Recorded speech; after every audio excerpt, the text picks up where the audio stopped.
Hello YouTube, j'espère que vous allez bien. On se retrouve dans une nouvelle vidéo que je suis beaucoup trop contente de vous faire et je suis surexcitée rien qu'à l'idée de vous la filmer. Aujourd'hui ça va être une vidéo spéciale booktube, booktube, livres, etc. puisque je vais vous parler des 15 livres que vous devez absolument lire avant la fin de l'année 2025. J'ai bien travaillé puisque dans cette vidéo vous allez avoir le droit à vraiment toute catégorie confondue, toute trope confondue, tout style confondu. On va passer par la dark romance, la romantasy, la romance, la fantasy. Vraiment on va passer par tous les choix possibles. Comme ça quoi qu'il arrive vous pourrez trouver votre bonheur. J'ai aussi essayé de faire en fonction de l'âge. Vous allez voir il y a quand même des livres qui vont être adaptés à 18 ans, d'autres à 16, d'autres à 15, quelque chose comme ça. Donc ça va être beaucoup plus simple pour vous pour essayer de vous diriger vers des livres qui vous conviennent peut-être un peu mieux. Donc on va sans plus tarder commencer puisque sinon cette vidéo va être beaucoup trop longue. On va commencer par le premier que je vous conseille quoi qu'il arrive, c'est The Coldest Winter de Brittany Seccheri. Et ce livre c'est la trope prof-élève. Et on est quand même sur un petit drame psychologique. Dans ce livre ce que j'ai adoré c'est toutes les émotions par lesquelles je suis passée et le fait que je me sois attachée à 100% au personnage. C'est la première fois que je suis autant hypée par des personnages, que ce soit le masculin ou le féminin. Normalement j'ai toujours une petite préférence. Là, pas du tout. J'ai aimé autant Milo que Starlet. Dans ce livre, vous allez suivre Milo et Starlet. Milo, c'est un garçon qui est au lycée et Starlet, c'est une prof remplaçante. Donc, ils vont se rencontrer lors d'une soirée. Et c'est vrai que Starlet, elle, n'est pas vraiment pour les histoires d'amour. Mais elle se dit que pour une soirée, ça peut être bien. Elle décide de passer une nuit avec Milo. À ce moment-là, ils ne savent pas du tout que ils vont devenir prof et élève, donc ils passent une super bonne soirée. Ils se retrouvent quelques jours plus tard. Milo est assis sur les bancs de l'école et puis Starlet est sa prof. Donc c'est vrai que ça va être un petit peu compliqué entre eux puisqu'ils veulent pas vraiment dire ce qui s'est passé. C'est pas non plus quelque chose qu'on doit dire et crier sur tous les toits non plus.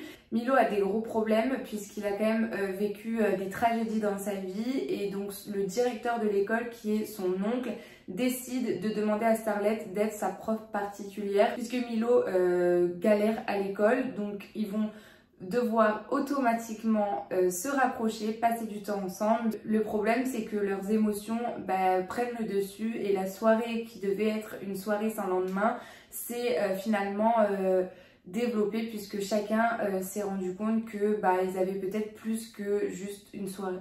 Ça va être assez compliqué pour eux de cacher leurs sentiments. Et puis je vous laisse avec ça, mais sachez que c'est vraiment un livre qui est magnifique, très bien écrit, avec des portraits très attachants. Ensuite, je vais vous parler de la saga des Dieux du Campus. Dans ma palle, j'ai actuellement les 2 derniers tomes puisqu'ils viennent de sortir en format poche, c'est Silas et Scott.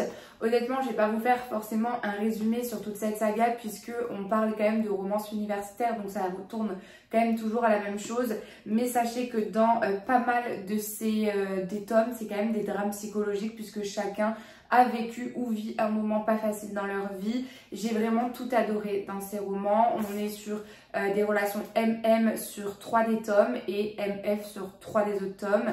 On est sur du Friends to Lovers, Enemies to Lovers, proximité forcée. Il y a vraiment toutes les tropes, quoi qu'il arrive, vous trouverez votre bonheur. Celui que j'ai le moins aimé pour moi, c'était Dante, le 3e tome, ou Lunder, le 1er tome. Mais sachez que c'est quand même des très bons livres avec une bonne relation entre 2 protas qui se passent à l'université. Donc franchement, c'est juste génial. Je vous les conseille les yeux fermés. À chaque fois, je parle de cette saga parce que cette saga a eu tout simplement mon cœur. Ensuite, un livre que je vous conseille quoi qu'il arrive, c'est Tous nos lendemains de Lily Blabla. C'est un livre qui m'a énormément touchée. J'ai vraiment versé toutes les larmes de mon corps. On est sur un livre qui est quand même vachement triste, sachez-le. Mais la plume est juste fabuleuse, elle est très fluide. Donc franchement, je vous conseille quoi qu'il arrive ce livre parce que vraiment, je pense que c'est le livre qui m'a fait le plus pleurer depuis que j'ai commencé la lecture parce que vraiment je me suis vraiment attachée à Chloé et Chris. C'est pour moi 2 personnes qui sont juste magnifiques et qui sont faites pour être ensemble. On est sur un Friends to Lovers mais en même temps ils se mettent ensemble et ils se séparent donc je sais pas trop quelle trope exactement c'est. Chloé du coup et Chris ont eu une petite amourette sauf que cette amourette s'est vite terminée puisque Chris a décidé de mettre fin à cette relation, sauf que Chloé elle a toujours eu un petit peu on va dire mauvaise puisque elle était vraiment attachée à Chris. Donc c'est vrai que quand ils se quittent et qu'ils n'ont pas le choix de se supporter puisqu'ils ont des amis, etc.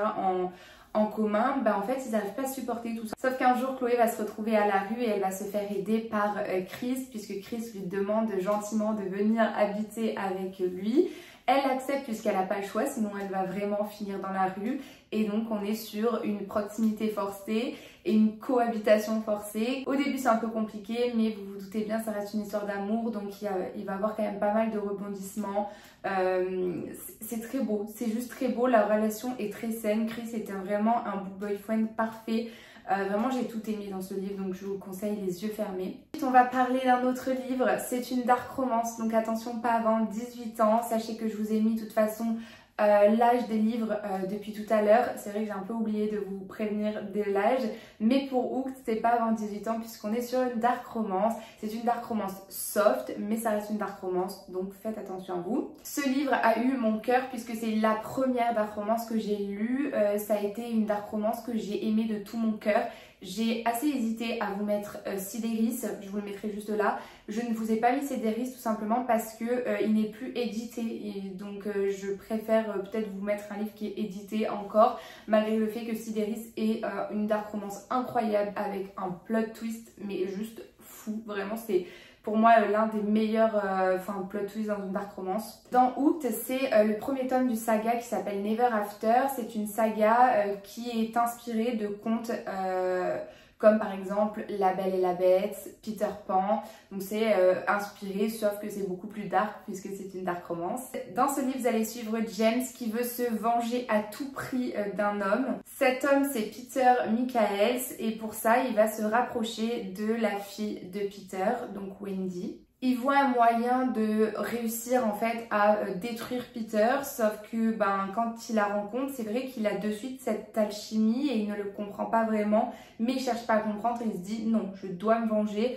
Et Wendy, c'est la solution. Wendy, elle, c'est l'opposé de Peter. C'est quelqu'un qui est très timide, qui a toujours respecté les règles. C'est quelqu'un qui fait un peu abstraction du monde dans lequel elle vit, puisqu'elle reste quelqu'un de très droite dans ses pensées et dans ses façons d'agir. Elle sait très bien que James est dangereux, puisque James a quand même une réputation dans la ville, et elle ne sait pas vraiment si elle doit accepter de vivre une relation avec lui, puisque elle voit en lui quelqu'un de très gentil et de très bon, mais l'autre côté de James, c'est quand même quelqu'un qui est violent et qui a des crises de nerfs assez violentes. Ça reste une histoire d'amour, mais c'est aussi une dark romance, donc entre eux, leur relation va être un petit peu conflictuelle, et vous allez voir qu'il y a quand même plein de rebondissements qui va se passer dans ce livre.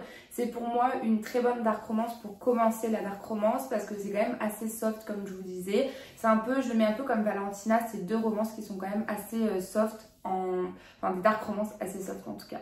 Ensuite, on va parler d'un thriller que je vous conseille pas avant 17 voire 18 ans, parce que c'est quand même assez dur à lire, mais par contre c'est le meilleur thriller que j'ai lu depuis le début, à égalité avec La Femme de ménage, voire mieux que La Femme de ménage. J'ai pleuré, écoutez-le, j'ai pleuré pour ce livre. Voilà, c'est un livre incroyable. Les protas, je me suis attachée à eux vraiment dès le début. J'ai beaucoup aimé la plume, la façon dont c'était écrit, c'était juste incroyable. On passait par toutes les émotions, on passait par le stress, par l'angoisse, par ce côté un peu haineux. Enfin, vraiment, je suis passée par toutes les émotions dans ce livre. Si vous n'avez pas lu ce thriller, franchement, je ne sais pas ce que vous attendez, parce que je vous promets qu'il est incroyable. Dans ce livre, vous allez suivre plusieurs protas, donc je vais essayer quand même de vous le faire assez rapidement et sans vous expliquer trop, parce que vraiment le but c'est de découvrir cette histoire au fur et à mesure que vous allez suivre la lecture du livre. Donc dans ce livre, vous allez suivre Raphaël qui a passé 14 ans derrière les barreaux, sauf que malheureusement il replonge assez vite avec son frère William et deux autres copains à lui. Donc ils vont recambrioler une banque, donc ils vont fuir, sauf qu'en fuyant, ils vont tuer quelqu'un lors de ce cambriolage. Donc ils sont vraiment recherchés par la police à ce moment-là. Le frère de Raphaël, William, est blessé. Donc ils vont appeler un vétérinaire de toute urgence, puisqu'ils ne veulent pas aller à l'hôpital. Cette vétérinaire, ça sera une femme. Elle s'appelle Sandra et elle vit dans une petite maison assez reculée dans la campagne. Quand elle décroche, elle ne s'attendait pas du tout à tomber sur des cambrioleurs, elle ne s'attendait pas du tout à tomber sur des personnes qui vont la séquestrer. Je pense que je ne peux pas dire plus que ça, parce que si je vous dis plus que ça, je vais vous cramer les plot twists, je vais vous cramer les rebondissements, donc je ne vais pas vous en dire plus, mais juste si vous me faites confiance, faites-moi confiance et lisez ce livre, vous n'allez pas le regretter. Ensuite, je vais vous parler d'une romantaisie. Il y a plus quand même de fantaisie que de romance, je dirais, mais c'est quand même assez sympa parce que vous avez vraiment une romance et une fantaisie avec quand même une vraie fantaisie qui est mise en place dans ce livre. C'est, je pense, vraiment l'une des meilleures fantaisies que j'ai lues, parce que j'ai vraiment tout adoré, que ce soit la plume, l'histoire et les protas. De toute façon, tous les livres que je vous présente, je les ai adorés parce que sinon je vous dirais pas de les lire. Donc j'ai l'impression de radoter en vous disant j'ai adoré. Mais vraiment, j'ai adoré ce livre. Ce livre, c'est Seek Me Forgotten de Jessica S. Olson. Dans ce livre, vous allez suivre Isda qui est née maudite. Elle porte le pouvoir de manipuler les souvenirs des personnes. À la naissance, elle a été par sa famille jetée dans un puits et elle a été récupérée par un homme. Cet homme, c'est Cyril, et c'est vrai que Cyril, on a l'impression qu'il joue le papa de Isda. Certes, il a un comportement de papa envers Isda, mais il a plus ce côté je profite de qui elle est et de ce qu'elle va pouvoir m'apporter. Il tient un théâtre et dans ce théâtre, eh bien, il va profiter de Isda pour que Isda mette des très bons souvenirs à tous les visiteurs de ce théâtre. Par contre, elle n'a qu'une seule règle, Isda, c'est de ne pas se montrer. Cyril refuse qu'elle se montre, il refuse qu'elle parle. En fait, il lui refuse un peu tout finalement. Mais Isda va enfreindre cette règle quand elle va rencontrer Emric. Emric, c'est un jeune ténor, donc un chanteur qui va arriver dans le théâtre. Et derrière sa belle voix, elle va voir en lui peut-être le potentiel échappatoire de sa prison. Donc ils vont commencer à échanger, à discuter. Isda va toujours mettre des freins dans leur relation puisque elle n'a pas le droit d'avoir d'autres liens que celui avec Cyril. Mais vous vous doutez bien que ça reste une histoire d'amour malgré tout et ils vont réussir à peut-être, qui sait, créer une histoire d'amour et potentiellement elle va pouvoir s'enfuir.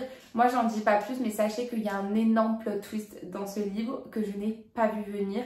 Je vous le conseille les yeux fermés. Et je vous ai pas dit l'âge, mais sachez que pour lire Seek Me Forgotten, vous pouvez avoir 16 ans, 15 ans, c'est très facile d'accès. Ensuite, on va parler du tome préféré de la saga des Seasons pour moi, c'est Un été pour te retrouver. J'ai adoré Un hiver pour te résister, mais le tome 4 a été pour moi un énorme coup de cœur. Dans ce livre, on va être sur la trope seconde chance et c'est vraiment l'une des tropes avec laquelle j'ai le peu d'amour. Voilà, c'est pas la trope que j'aime de base, mais alors je sais pas ce qu'elle a fait Morgane pour me faire aimer ce livre parce que littéralement ça a été un énorme coup de cœur. Dans ce livre, on parle de sujets très sensibles, de sujets dans lesquels on ne parle pas forcément dans les livres et c'est dommage parce que c'est des sujets importants. On est sur une fin peut-être que beaucoup de gens ont été déçus, mais moi j'ai été heureuse de la fin, toute honnêteté, parce que je trouve aussi que ça montre la réalité des choses. Bref, j'en dis pas plus, je vous fais un petit résumé. Vous allez suivre Jasmine qui est une éternelle romantique, c'est vraiment la gentille du groupe, la romantique du groupe, elle est très solaire, elle adore organiser les mariages et après une rupture compliquée, elle décide quand même de prendre du temps pour elle et des amis à elle vont lui demander d'assister à son mariage et d'organiser ce mariage.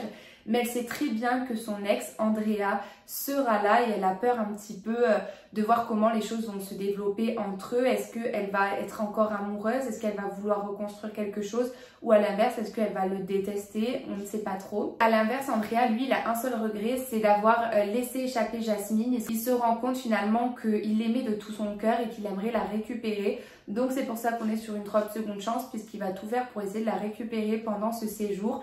Est-ce que Jasmine va accepter? Est-ce qu'elle va vouloir reprendre Andrea dans sa vie? Ça, je vous laisse le découvrir. Mais c'était juste fou, cette relation était très très belle. J'ai adoré cette histoire. On va parler d'une romantaisie que vous pouvez lire vers 16 ans sans problème et c'est Powerless. J'ai adoré ce livre, je pense que je peux pas faire un meilleur résumé que juste vous dire que c'est l'équivalent à Hunger Games avec des pouvoirs magiques. Littéralement, c'est exactement ça. Donc beaucoup de gens justement ont reproché le fait que c'était un plagiat et que ça se ressemblait vraiment parfaitement. Mais moi, j'ai quand même adoré. J'ai adoré la relation entre les protas. On est sur un triangle amoureux. C'était rare que je dise des triangles amoureux. Donc c'était un peu mon premier. Mais je vous assure que vraiment, ça vaut le coup. Certes, c'est très ressemblant à Hunger Games, mais ça vaut vraiment le coup. La plume était très très belle et très addictive. Ensuite, je vais parler d'un livre qui n'a pas été très connu et pourtant qui était une très belle histoire. C'est Breathe Again chez les éditions Black Ink. Et l'auteur, c'est Caroline Gain. Voilà, c'était vraiment un très beau livre. On est sur des tropes avec le deuil, romance contemporaine, nouveau départ et seconde chance. Donc dans ce livre, vous allez suivre Rachel qui a été très déçue puisqu'elle attendait d'avoir une promotion dans son boulot. Elle ne l'a pas eu. Donc à la suite de ça, elle a décidé de déménager, de tout plaquer et de quitter le pays pour un autre pays. Son but, c'est de s'installer en Islande et de reconstruire sa vie et de commencer un nouveau chapitre. Elle va faire la rencontre d'une mamie dans l'avion avec qui elle va beaucoup échanger. C'est vrai qu'avec cette mamie, le courant passe très bien, donc elles vont se retrouver en Islande, elles vont se revoir. Et en fait, cette mamie, elle a un fils qui s'appelle Jack. Jack, il est détruit par la vie, il a tout perdu, il est en plein deuil. C'est un homme qui est complètement déprimé, très en colère, très grumpy. À chaque fois qu'il voit Rachel, il va se montrer hostile, il va se montrer pas du tout bienveillant. Le problème, c'est que quand il voit Rachel, il arrive à imaginer un avenir plus heureux et un avenir moins noir. Et c'est peut-être ça qui fait qu'il est aussi énervé tout le temps avec elle. Mais pour Rachel, cet homme mérite de se battre. Pour Rachel, il peut être sauvé, il peut se faire aider. Et c'est comme ça que leur relation va commencer. Et vraiment, c'est une très belle histoire. On est sur un drame psychologique, donc faites attention. Moi, je pense que c'est pas avant 17 ans. Mais à vous de voir si vous vous sentez capable avant de lire ce genre de roman. Mais c'était très touchant, très bien écrit. Donc vraiment, je vous le conseille les yeux fermés. Ensuite, on va parler de La force de renaître de Brittany Sechéry. Je suis très amoureuse de cette autrice. Vous le savez très bien, c'est l'une de mes autrices préférées. Et donc, dès qu'elle sort des livres, pour moi, c'est toujours des réussites. Et là, écoutez, ça a pas loupé. Quand j'ai lu La force de renaître, qui n'était pas un livre très connu à ce moment-là sur le BookTok, et qui n'est toujours pas, j'ai eu un énorme coup de cœur. J'ai tout aimé dans ce livre, que ce soit les protas, l'histoire. C'était très touchant. Dans ce livre, vous allez suivre Hazel et Ayane. Donc Hazel, c'est une fille qui n'a pas vraiment une vie assez facile puisqu'elle a des parents très compliqués, un beau-père dealer et une maman qui finalement est suiveuse et qui suit son mari coûte que coûte et qui préfère choisir son mari plutôt que sa fille. Elle va se retrouver à la rue et Ayane, qui est un ami, va lui proposer de venir pour habiter chez lui. Donc ça va être une cohabitation qui va se faire entre eux. La cohabitation avec eux va être, je dirais pas compliquée, mais pas non plus une grande réussite. Ils n'ont pas grand chose en commun de base, juste ils sont deux personnes qui sont très bienveillantes, mais en soi leur façon de vivre et leur façon d'interagir n'est pas du tout la même chose. Le problème, c'est que Hazel va se retrouver à devoir garder le bébé de sa mère puisque sa maman va abandonner son bébé. Donc en tant que grande sœur, elle va prendre la charge de ce bébé. Elle va pas avoir le choix d'abandonner ses études, de tout abandonner pour s'unir aux besoins d'une petite fille. Ayane va l'aider coûte que coûte, il va tout faire. Quitte à mettre ses rêves de côté pour pouvoir aider Hazel, et c'est ça qui est quand même magique dans leur relation, c'est qu'il va tout faire pour l'aider, quitte à mettre ses rêves les plus fous de côté. Et c'est une histoire vraiment très belle. Je vous la conseille les yeux fermés encore une fois. Faut que j'arrête de dire ça, mais parce que vraiment elle était top cette histoire. On va parler d'un autre livre, ça va être autour de l'armée, donc je vous conseille pas avant 17 ans, c'est Unité d'élite. J'ai adoré ce livre, ça a été une très bonne découverte. Dans ce livre, vous allez suivre deux protas qui vont être enfermés dans une cellule puisqu'ils vont du coup être kidnappés et gardés par des terroristes dans une chambre. Ils ne se sont jamais vus, ils se voient seulement dans le noir, mais ils ont réussi à créer une relation magique entre eux. Donc ils vont avoir finalement une histoire qui va se créer entre eux, ils vont avoir une relation et à la suite de ça, eh bien, elle va devenir maman puisqu'elle est tombée enceinte. Sauf qu'elle ne sait pas qui est le papa et tout le monde lui dit que Woody est décédé. Elle est sûre à 1000% qu'il est encore en vie au fond d'elle, mais tout le monde lui dit qu'il est mort, tout le monde lui prouve par A plus B qu'il est décédé, donc elle va devoir s'occuper de son enfant seule, sans papa. Ça a été une histoire qui est très touchante parce que les protas ont vécu une relation très très belle et très saine. J'ai adoré, c'était incroyable, c'était waouh, je vous le conseille les yeux fermés encore. Ensuite, je vous conseille une relation MM qui est du coup Faux départ des Emelu. C'est une histoire mais juste incroyable. Dans ce livre, du coup, vous allez suivre Jackson et Eugène. Jackson, c'est quelqu'un de très solaire, de très gentil. Et Eugène, c'est quelqu'un d'un peu plus froid. Ils se sont rencontrés lors d'un camp d'été pour justement les pilotes, pour pilotes. Et Jackson et Eugène vont avoir une petite amourette, sauf que Eugène ne va pas accepter le fait d'être homosexuel puisque dans tout ce qui est pilote, etc., automobile, ça n'existe pas et c'est pas bien vu. Donc il va mettre tout ça de côté, sauf que Jackson, lui, il est sûr d'un truc, c'est que Eugène est fait pour lui, il veut coûte que coûte avoir une relation avec Eugène, il sait que c'est la bonne personne et ils vont se retrouver quelques années plus tard à devoir encore cohabiter ensemble puisqu'ils vont être dans la même équipe. Donc vous êtes sur un enemies to lovers, en même temps une proximité forcée et en même temps ils étaient amoureux et ils sont plus, c'était incroyable, l'histoire était très très belle, les protas étaient très attachants. J'ai adoré Jackson dans ce tome, ça a été vraiment mon petit chouchou, je vais pas vous mentir, et je vous conseille ce livre parce que vraiment c'est une relation MM qui est saine avec des protas qui ont vécu des petits moments assez compliqués dans leur vie et qui vont tout faire pour se reconstruire malgré tout. Et c'était vraiment beau, vraiment très très beau. Ensuite, un autre livre que je vous conseille, donc ce livre je vous le conseille pas avant 17 ans, c'est Dream Never Come True qui est sorti chez Hugo Poche récemment et que j'ai adoré. On est sur une romance contemporaine, sur du deuil. Ça a été une très belle histoire. Vous allez suivre dans ce livre Lana, qui c'est une enfant qui a quand même pas mal de difficultés. Elle a pas vécu des moments très faciles dans sa vie. Donc elle va aller vivre chez son père qu'elle n'a jamais vu et son papa est propriétaire d'un parc d'attractions. Là-bas, elle va faire la rencontre de Hal qui lui a tout quitté dans son pays d'origine qui est du coup les États-Unis pour pouvoir se lancer dans sa passion et surtout fuir son père qui est un père assez dictateur, qui est très carré et qui sait absolument ce que son fils va faire et va devenir.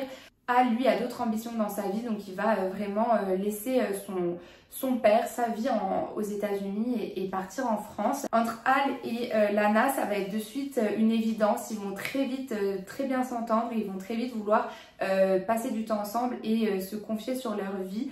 Ça a été très touchant de voir deux personnes qui sont détruites par la vie mais qui vont essayer de se reconstruire ensemble et de voir un passé très très douloureux chez Lana. Ça a été une très très belle lecture qui n'a pas été pour moi assez mise en avant sur le BookTok ou même sur Booktube parce que c'était vraiment un livre incroyable et je vous le conseille parce que c'est vraiment un très très beau livre avec une très belle plume. Et ensuite, je vais vous parler de Binding 13. Je pense que c'est le livre qui a fait le plus parler de lui sur le BookTok ou même sur le BookTube parce que c'est vrai que c'est un très très beau livre. C'est très bien écrit, on est sur des personnages qui sont très attachants. Vous allez suivre Johnny. Johnny, c'est quelqu'un qui a toujours réalisé son rêve qui est du coup le rugby. Il est dans une école, il a des très bons amis, il est très populaire, il a tout pour réussir, il a une famille qui est aimante, qui l'aime de tout son cœur. Enfin vraiment, il n'y a aucun problème. Mais un jour, il va faire la rencontre de Shannon. Shannon, c'est une fille très timide qui a pas du tout vécu une vie très facile. Elle vit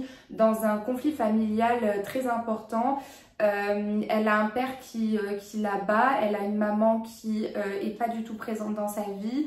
Et c'est vrai qu'elle va se retrouver assez vite harcelée dans toutes ses anciennes écoles. Donc quand elle déménage d'école, elle se dit mais il faut absolument que tout se passe bien. Sauf que dès la première rentrée, elle se retrouve à se faire percuter par un ballon de rugby. Et c'est Johnny qui l'aura lancé. Donc c'est vrai que directement entre eux, il va y avoir ce conflit, puisque Johnny voit en Shannon quelqu'un de brisé. Mais il se dit mais je n'ai rien fait de grave. Sauf que à l'inverse, pour Shannon, elle, c'est une mauvaise image qui peut déjà faire qu'elle va se faire harceler. Donc c'est vrai que elle en veut un peu à Johnny, et Johnny, lui, a eu un style de coup de foudre. Donc il veut, quoi qu'il arrive, qu'elle ne se sente pas mal, et il veut essayer de tout faire pour se faire pardonner. Et c'est comme ça que leur relation va se construire. C'est une très belle relation parce que Johnny, qui lui a tout pour réussir, va tout faire pour essayer de rendre Shannon heureuse et de lui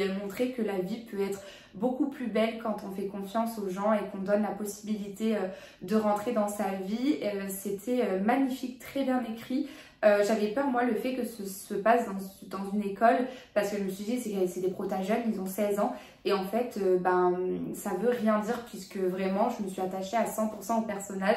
Donc je vous le conseille vraiment les yeux fermés, encore une fois, parce que c'était incroyable. Ensuite, le dernier que je vais vous présenter, c'est Gueule d'ange de Laurent Chevalier, que j'ai aimé de tout mon cœur. Ça a été encore une fois un livre qui n'a pas été assez hypé sur le BookTok, alors qu'il est incroyable. Donc dans ce livre, vous allez suivre Jimmy. Jimmy, c'est un ex-tolard.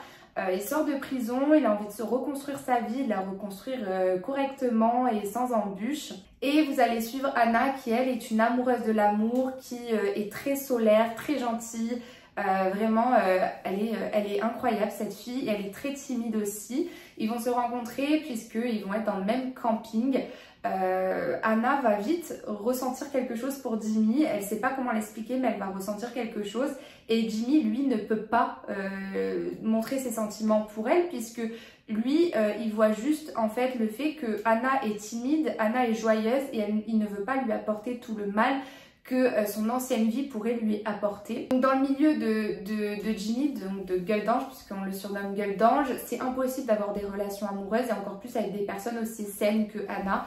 Donc il va tout faire pour s'éloigner d'elle, mais il va vite se rendre compte que en fait c'est des aimants, ils ont envie tout le temps d'être ensemble, de passer des moments ensemble, et ils vont du coup créer une histoire d'amour. Vous allez suivre dans ce livre deux situations différentes, puisque vous allez suivre leur relation d'amour, et vous allez suivre quelques années plus tard un point de vue d'une enquête, puisque Jimmy a disparu et on veut savoir où est passé Jimmy et où est passée Anna, puisqu'on ne sait pas où est Jimmy et non plus où est Anna. Donc c'est vrai que ça reste une enquête autour de l'amour entre Jimmy et Anna, mais au fond, est-ce qu'ils sont restés ensemble, est-ce qu'ils ont disparu ensemble, est-ce qu'il y en a qui sont décédés?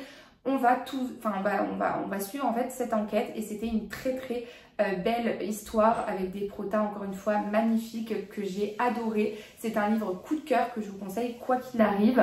Donc voilà pour le top 15 de mes livres que je vous conseille quoi qu'il arrive. J'espère que cette vidéo vous aura plu, j'espère qu'elle ne sera pas trop longue à regarder. Moi je vous fais de gros bisous, je vous dis à une prochaine vidéo, prenez soin de vous, et merci d'avoir regardé cette vidéo.